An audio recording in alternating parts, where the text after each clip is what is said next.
Hello, hello, hello, and welcome back to the podcast. Thank you very much for being here.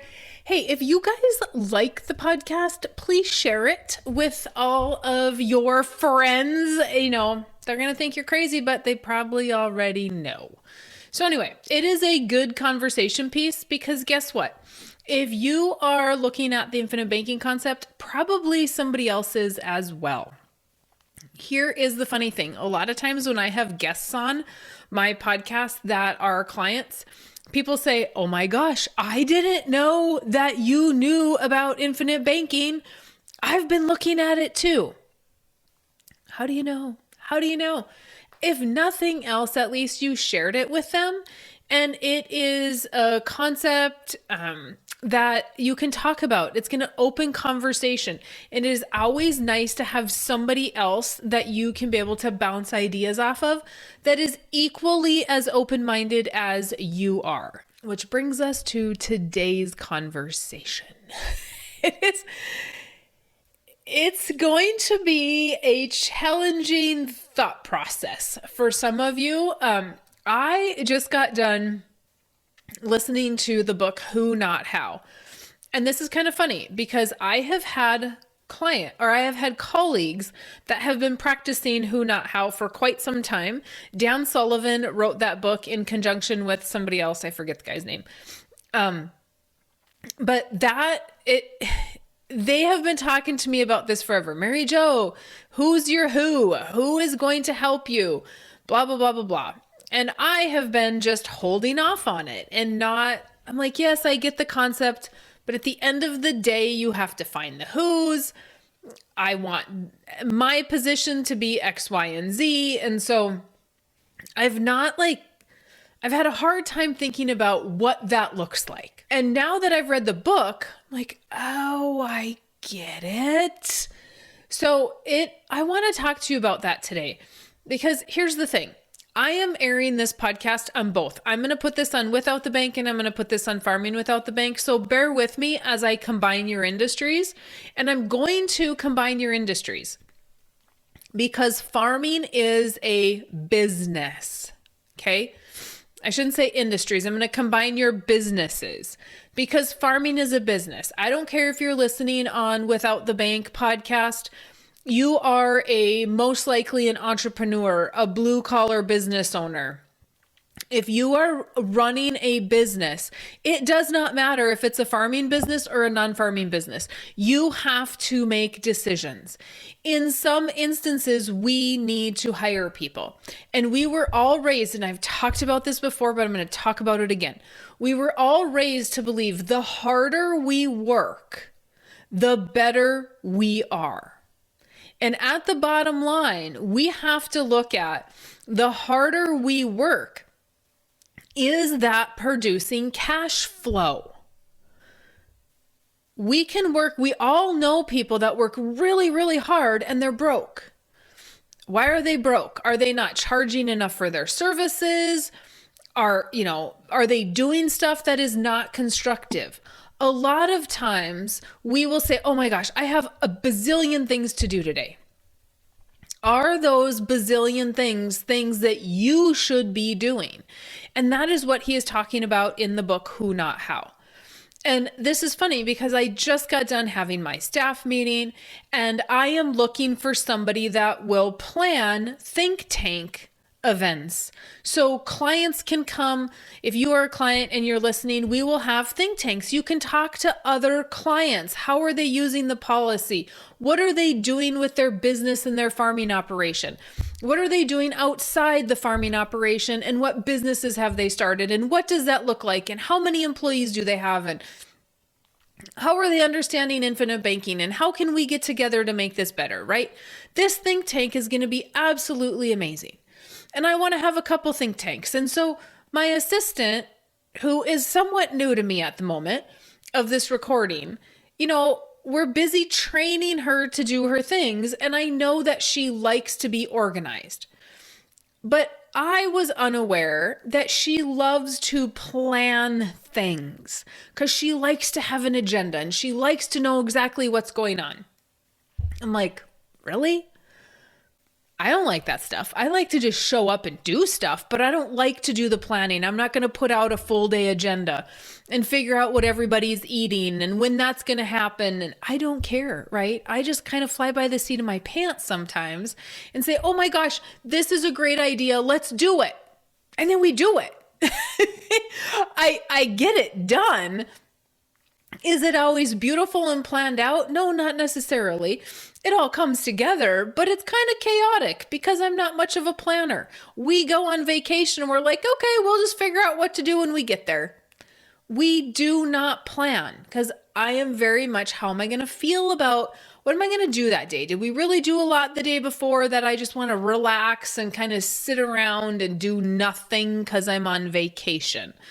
And so I'm like, oh, I didn't know that you like the plan. So who? She's my who, right? Because it's who, not how.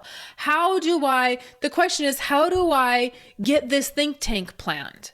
Instead of who can I find that likes to plan stuff that can do it for me? We can just have some quick meetings. I say, this is what I want on the agenda. And she puts the agenda together and she does everything. And I get to show up and I get to talk and I get to share information and I get to provide ideas. And that's the stuff I'm good at. That's the stuff that I like to do.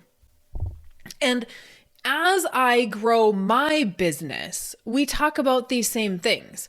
Now, on the farming side of stuff, many of us are taught to say, well, you should be the one doing all the work. As the business owner, you should be the one working. You should be out in the field. You should be doing the books. You should be doing everything. But you shouldn't be doing everything.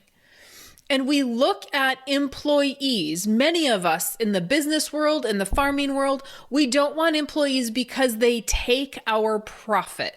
That is what I hear people say all the time. Well, they're going to take my profit. They're going to take my profit.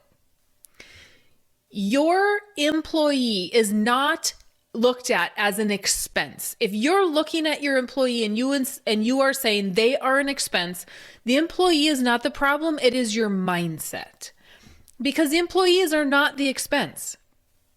They are an opportunity for you to grow your business. They are an asset, right? They are an investment into your business. And as Dan Sullivan said in the book, and this was really funny, he said, sometimes I've made some bad investments, but not all of them. So many people go, oh God, these kids, they don't want to work nowadays. I'm not hiring them. I'll just do it myself. Or they can't do it right. I'll do it myself. Well, if you have a bad investment, do you stay in that investment? No, you don't.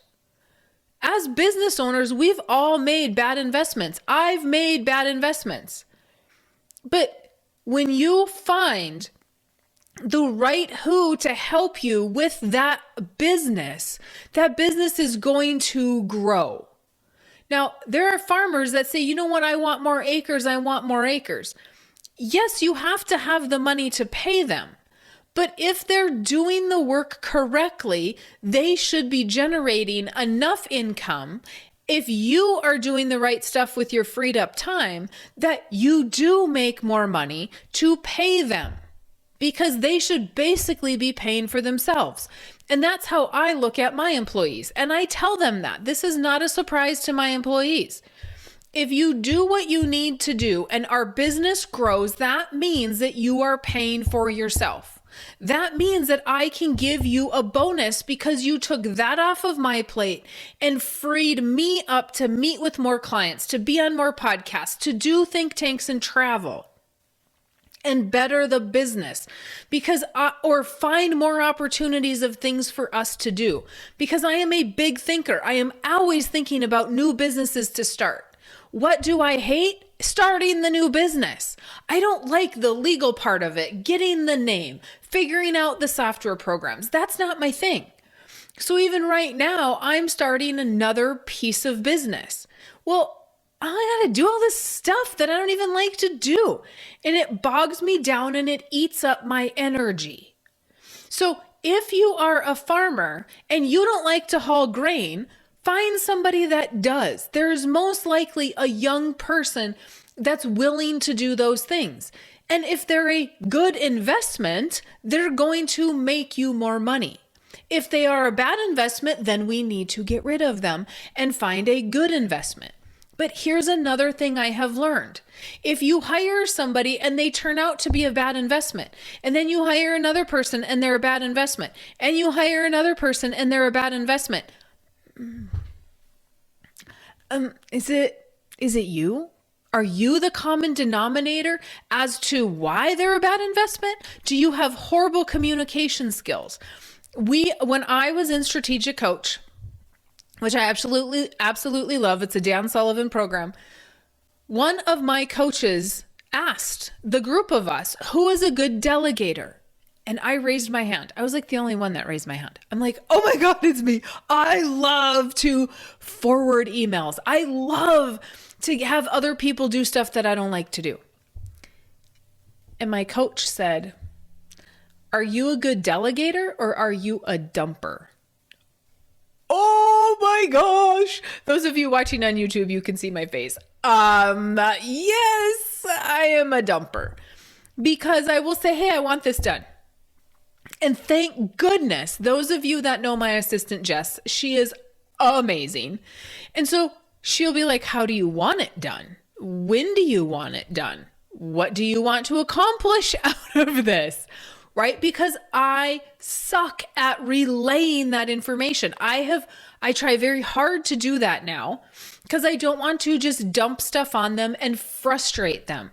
So, and my daughter is going through this right now.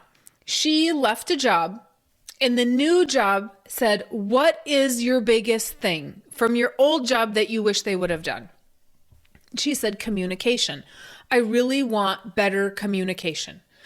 Now, my daughter is like me in many ways, but she is not like me in the fact that she likes to plan. She likes to have a schedule. And if she doesn't know 3-4 days ahead of time that we're going to go to grandma's because we're celebrating a holiday, she's like, why wasn't I told? Well, you weren't told because you're 16 and it's not that big of a deal. It's not like you really have a huge busy life. You're 16, right? And so I said, so she likes to plan. Guess what's happening? She's employed at the new job and the communication is absolutely atrocious. No communication. They can't keep employees. Their employees get frustrated and snotty and mouthy, and it is just, and all the employer does is sits and talks to their employees. Well, you did this that we don't like that. And you did this that we don't like that. And you did this and we don't like that. Did you say that they could or couldn't do that? Did you set expectations? No, people are not mind readers. And so if we're going to hire employees, we need to be good managers. We need to have communication. We need to be a leader. And if you are, your employee is not going to cost you. It is not going to be an expense.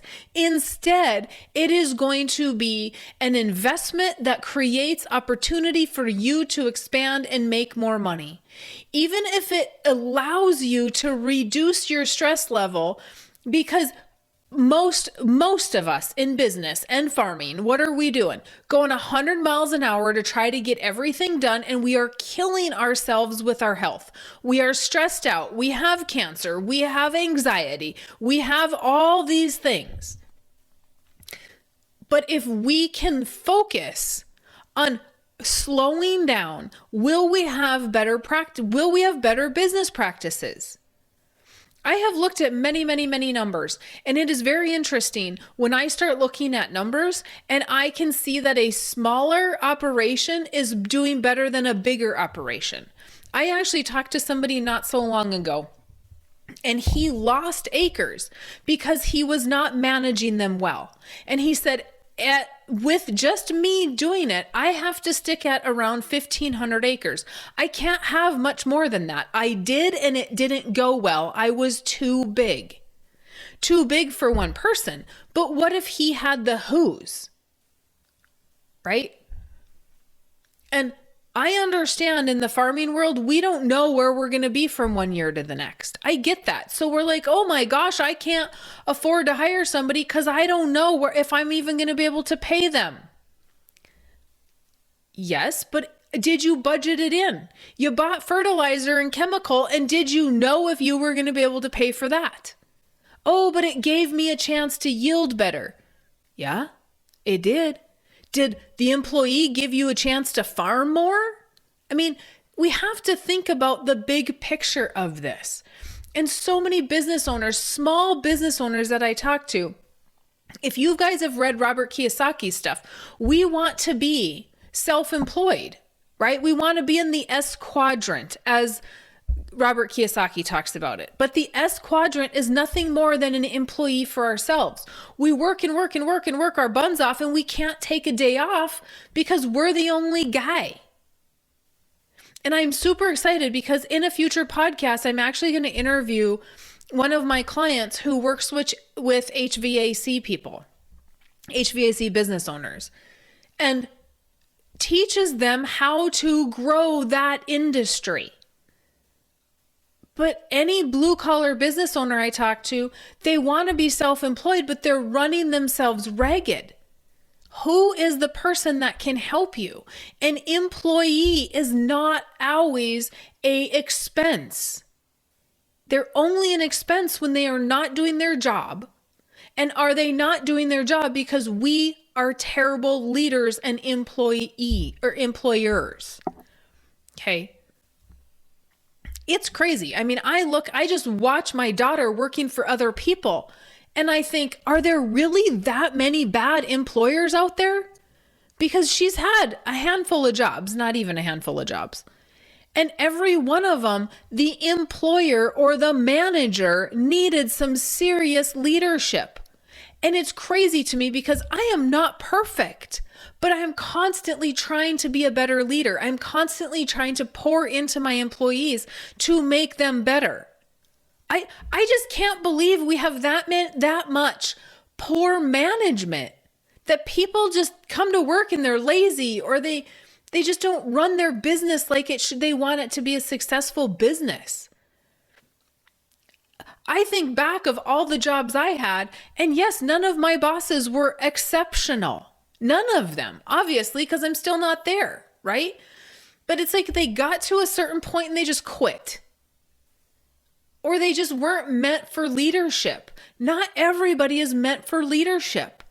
I have to work at it because I very much am self-driven. But that doesn't mean we don't have somebody to pass a business off to, and we shouldn't take that opportunity to do that. Every business has to come to an end. Every single one of us is going to come to an end in our business career. We're either going to quit farming or we're going to sell our business because we're old and we want to retire, or we just physically can't do it anymore. Are we mentoring the next generation to come up? Are we finding the who's? Is it running like a smooth machine? It's like missing parts in a tractor, and all of a sudden the tractor's not running smoothly and you wonder why. Well, there's missing parts. It's the same thing with a business. If you have a piece of equipment that's not operating correctly, what's missing? Same thing. So I'm going to challenge you. If you like to read, if you have Audible, get the book Who Not How. Yes, we have to have the money to do that, but there are very creative ways to pay people without paying them hourly. You can do bonuses, you can negotiate stuff. This is all stuff that you can do. I had somebody that was working for me that I didn't have the money to pay them. So I negotiated, if we meet X and X goal, then I will give you extra money. Right? And they knew we would meet it because they knew what they were doing. They knew how they could help to grow the business. So be creative about things. Get out of the box of just thinking that this is going to cost me money. If we want to grow, if we want to run more smoothly, if we want to have days off, we need to do those things to run our business. All right. Let me know if you guys have questions on this. Let me know if you want to challenge the thought process. But don't come at me and whine about, Mary Jo, you don't understand. I don't understand what? I don't understand how expensive it is to run a business.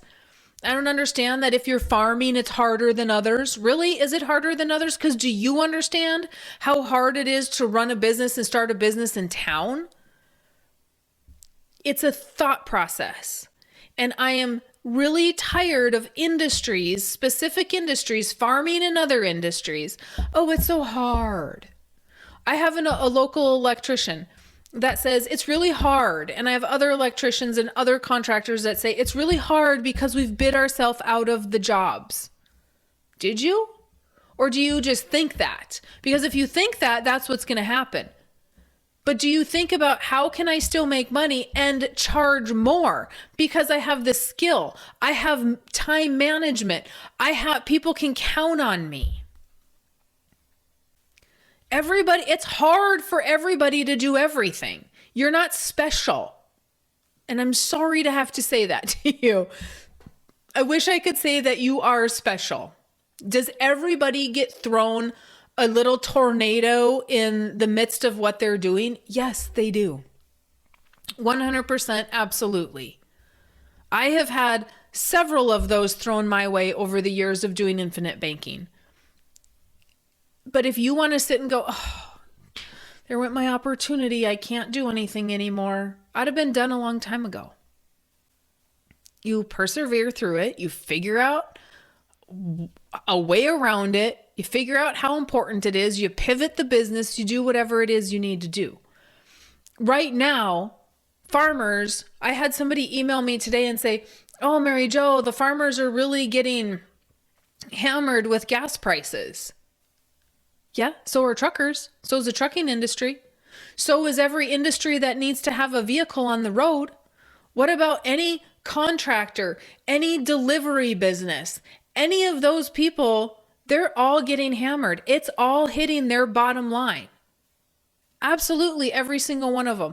Are farmers special in the fact that they can't name the price of their product? Sort of.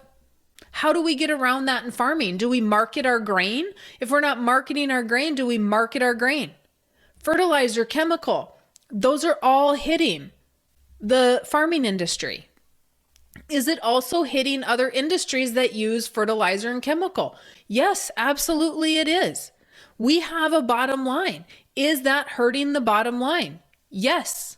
How do we pivot? How do we get around that?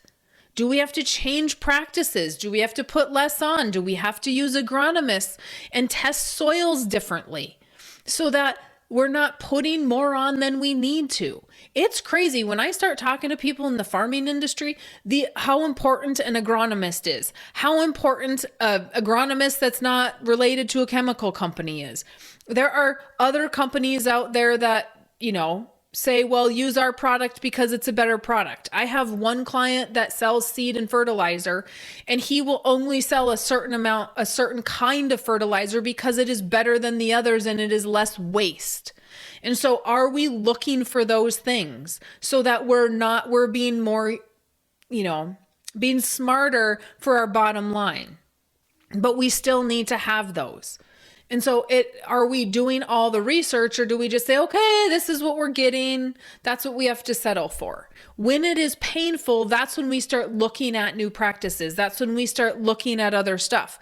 You might say today, I don't need a who. I don't need somebody that can come in and help me until you get hurt or until you're sick and you can't work. And all of a sudden, who is the person that's going to keep this machine running? Because you are out and you have clients to serve. Who is the who in that scenario? It's a big deal, you guys. Obviously, because I keep going on and on and on about it. I'm sure that some of you are mad at me now because I'm telling you that you're not special. But I'm not special. I'm not special.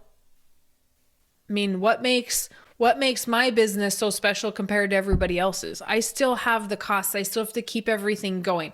I still have to do the marketing. Even for me, you guys, most of you have found me off of Facebook. And so Facebook changes something every stinking day. The last 2 years have been nothing but change. And it has hurt my financials. But guess what? I'm like, okay, where else do we go? What do we do? All right, done with that. Moving on to the next thing, looking at the next thing, listening and finding out what we are having to do next. It never, ever stops me. It never crosses my mind that something can't be done. I just go, okay, what's next? Where do we pivot to? What do we do? Where's an opportunity? That's all I'm doing. And all of us need to do that in every aspect of our life, not just business, not just farming, in every aspect of our life. Some people will say, well, my marriage isn't working. Okay, why not? What are we doing wrong? What should we be doing?